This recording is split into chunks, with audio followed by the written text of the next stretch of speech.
Abandon all hope, ye all who enters the garage, aka the Temple of Doom.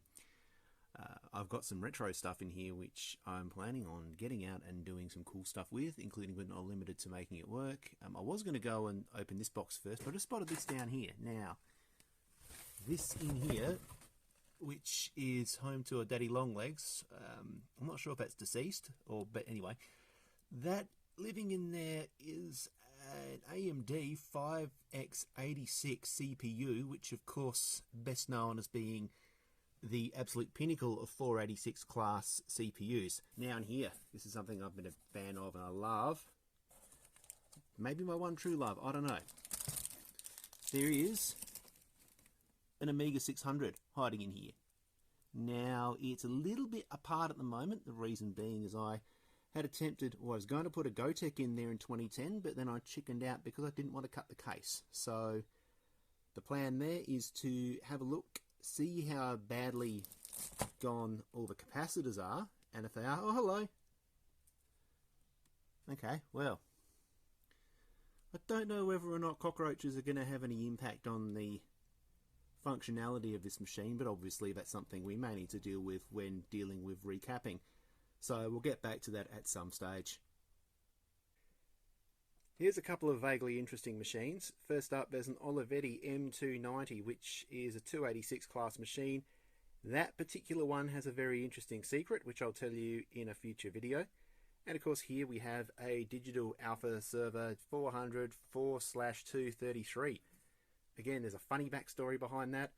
I'm hoping both of these still have okay batteries in them, or if they're not okay, then haven't completely fouled up, because that could be particularly irritating, especially with the alpha server, because I don't know how hard it'd be to actually get a new motherboard or whatever. And also spotted something quite interesting up here. I have an Intel Core i3 powered stapler, so that's probably not quite retro.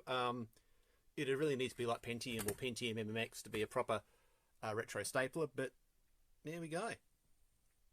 In this box lies either a Commodore 64 bread bin or a 1541 disk drive. I know I've got one of each. And I also know, and this is something that you'll never ever hear again, I was able to buy both the bread bin and the 1541 for $1 Australian each. But this was back in about 2009, 2010, 2009, 2000, whatever.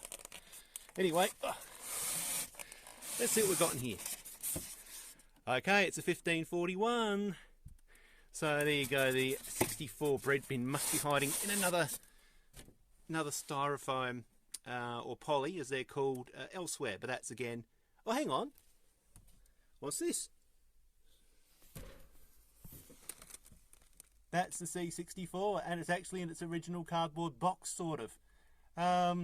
Holy crap, I honestly thought that was just in a poly. Anyway, we all know what a 64 bread bin looks like. I'm not getting that out right now. That's something that's just going to have to wait.